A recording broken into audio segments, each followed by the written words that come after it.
Could Belize's BPO sector be compromised? One businessman warns of credit card fraud linked to employees. How we know it's fraud is when the bank says back the statement, say, okay, there's a chargeback for these accounts.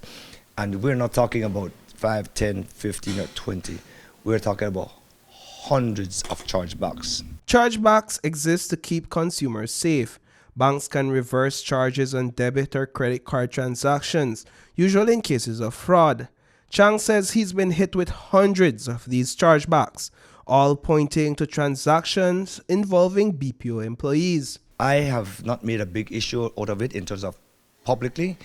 Reason being, our local economy is highly dependent on these jobs. And a lot of young people coming out, they get paid very well. You know, it's much better than the minimum wage. And so they make their money and everybody's happy. But when credit card information is being stolen, and I say this with evidence, I do not say this lightly, I do not BS. I am telling you, I have facts where credit card information is being sold, credit card information is being given, credit card information is traded or given to people to use. Chang showed us receipts for over 400 chargebacks from online orders at his restaurant, and some patterns stand out. In March, a $92 charge went to a U.S. card under the name Justice, delivered near New Road and Hydes Lane.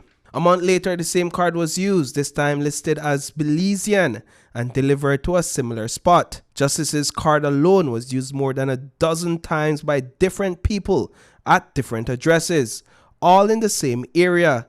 And that's just the tip of the iceberg. If you use a credit card, one of our deterrent is we need an ID of the person. So that was one of the good deterrents, and so it was very hard for them to get away with it, especially for U.S. credit cards. Now, what they're using, they're taking pictures of the ID and they're sending it as part of this to override our security protocols. The BPO sector has become an important economic lifeline in Belize. To date, the sector has created more than 20,000 jobs.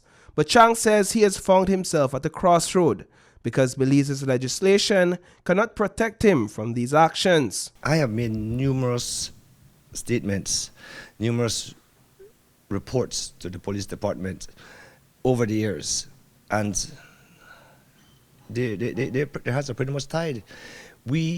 Our local law does not have enough teeth to prosecute these instances, and I'm advocating that the government change these laws to make sure that they put stiffer penalties for people who commit fraud. As the BPO industry continues to provide thousands of jobs and drive economic growth, these allegations highlight a troubling gap in consumer protection and enforcement.